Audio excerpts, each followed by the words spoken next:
Hello six class, welcome to online classes presented by MM public school. तो six class आज आपका turn है हिंदी का। तो निकालिए अपनी कृतिका हिंदी पाठ्य पुस्तक और लेसन नंबर 4। तो बच्चों अपना पेज नंबर 27 खोलिए और 27 पेज पर है पाठ 4 और पाठ का नाम है विभू काका। तो बच्चों इसमें बताया गया है कि विभू काका जो थे वो बहुत ही पहले बहुत बन कर रहते थे। जूते चमकदार कोट पैंट पहनकर बहुत ही अच्छे से रहा करते थे। वो एकदम से ही अचानक वो अपने देश के खादी कुर्ता पजामा साधारण सी चप्पलें इत्यादि वगैरह पहनने लगे थे और वो बहुत ही साधारण रहने लगे थे और अपने देश की खेती कैसे की जाती है, अपने देश के लोगों की सेवा करना चाहते थे। तो उसके बारे में यह बताया गया है। तो बच्चों चलिए आज हम इसके बारे में पढ़ते हैं। इतने वर्षों बाद उन्हें देखा तो पहचान न पाया। ऊपर से नीचे तक विभू काका एकदम बदल गए थे। पहले कोट पैंट पहना करते थे, टाई लगाना भी नहीं भूलते थे, जूते भी चमचमाते हुए होते थे, किंतु अब विभू काका कुछ दूसरे ही लगते हैं, एकदम बदले। खादी का कुर्ता पजामा, साधारण सी चप्पलें, सिर के बाल भी छोटे लगता था कि ये विभू काका कोई और ही हैं। काका पहचाना नहीं? मैंने कहा ही था कि काका लिपट पड़े। अरे बिजू तुझे नहीं पहचानूंगा? कब आया तू? आज अभी, मैंने हंसते हुए कहा। सामान कहाँ है? उन्होंने उत्सुकता से पूछा।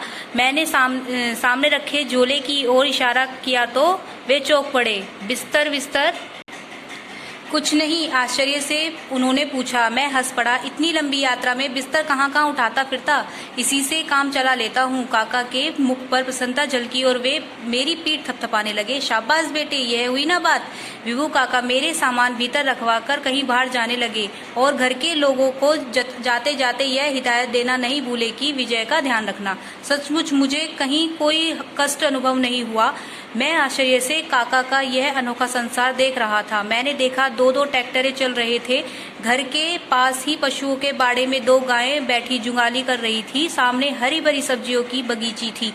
दूर लहराते खेतों के उस पार बहुत बड़ा फलों का बगीचा था। काका का यह नंदनवन मुझे बड़ा लुभाना लगा। सारे लोग अपने अपने काम में जुटे मतलब अपने अपने काम में लगे हुए थे। दोपहर तक विभू काका नहीं लौटे तो मुझे आश्चर्य हुआ कि एक कर्मचारी से पता चला आज मंगलवार है ना, काका दूसरे गांव में गए हैं। वे घर घर जाकर रोगियों का हालचाल पूछते हैं, इसलिए घर लौटने में वक्त लग जाता है। जैसे कि आप पिक्चर में भी देख सकते हैं कि विभू काका घर घर जाकर जो मतलब कि देख रहे हैं, रोगियों का हालचाल पूछा करते थे। तो पिक्चर द्वारा बताया भी जा रहा है। Next page. विभू काका ने अमेरिका में कृषि विज्ञान की पढ़ाई की थी। उसके बाद भारत लौटकर दिल्ली से पूसा कृषि अनुसंधान संस्थान में वर्षों तक काम करते रहे। देश में पैदावार कैसे बढ़े, लोग गरीबी भुखमरी से कैसे मुक्त हो, इस पर वे अक्सर बातें करते थे। उन्होंने धान और गेहूं की ऐसी नई किस्में तैयार की थी जो कम वर्षा वाले क्षेत्र में आसानी से उगाई जा सकती थी। मक्का पर भी उनकी खोज कम महत्वपूर्ण नहीं थी। एक बूटे की जगह उन्होंने 6 7 बूटे उगाए हुए थे।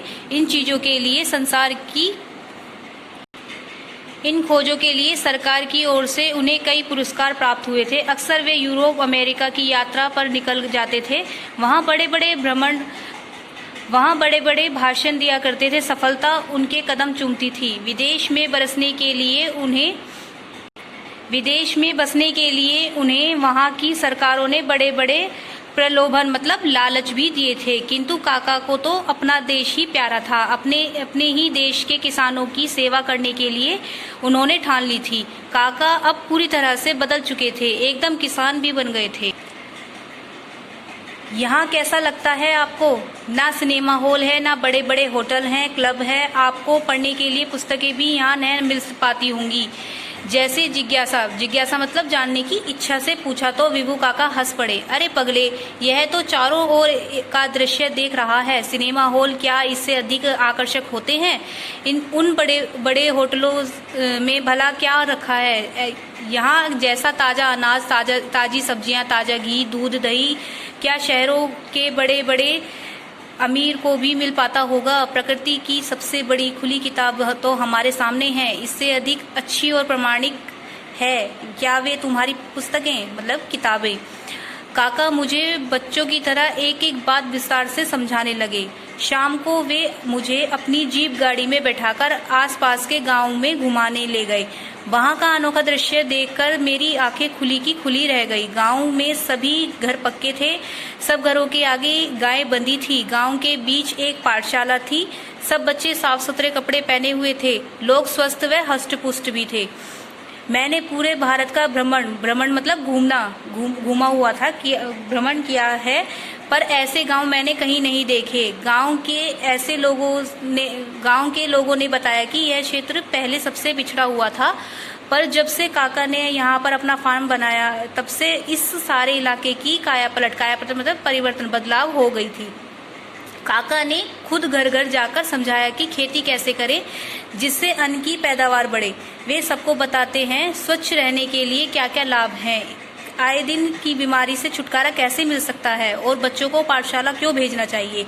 देश विदेश में रहकर काका ने खेती के संबंध में जो भी ज्ञान प्राप्त किया उसका लाभ उन्होंने घर घर गांव-गांव जाकर पहुंचाया। अब काका के प्रयास से पूरा का पूरा क्षेत्र भी ही आदर्श हो गया। विभू काका आदमी नहीं देवता हैं, गांव के घर घर के लोग अक्सर दोहराते रहते थे, क्योंकि विभू काका ने जो काम किया था उससे गांव के जो लोग थे वो उन्हें आदमी ही नहीं देवता अपना देवता भी मानने लग गए थे। जब मैं उनके गांव से लौटने लगा तो काका स्वयं मुझे दूर तक छोड़ने आए। बोले, तुम लोग भी यहीं क्यों नहीं आ जाते। मैंने अपने लिए तो सब कुछ जीते हैं, पर दूसरों के लिए जीने का सुख कुछ और ही होता है। काका के चेहरे पर स्नेह ही नहीं एक अनोखी चमक भी दिखाई दे रही थी। मुझे लग रहा था काका आदमी नहीं कोई देवता है। जो व्यक्ति दूसरों के लिए जीता है वह आदमी के रूप में देवता ही होता है। जो विजय था वो भी काका के स्वरूप को देखकर एकदम चौंक ही गया था। उनका ये अनोखा रूप देखकर वह बहुत ही खुश था और वह सोचने लगा कि यह आदमी नहीं, ये एक देवता के रूप में ही बहुत हमारे देश का उद्धार करने वाले एक देवता है। तो बच्चों, आपने यहाँ विभू काका की कहानी पढ़ी है और देखा है कि जो मतलब कि विभू काका ने किया है ऐसा हमें सभी को करना चाहिए।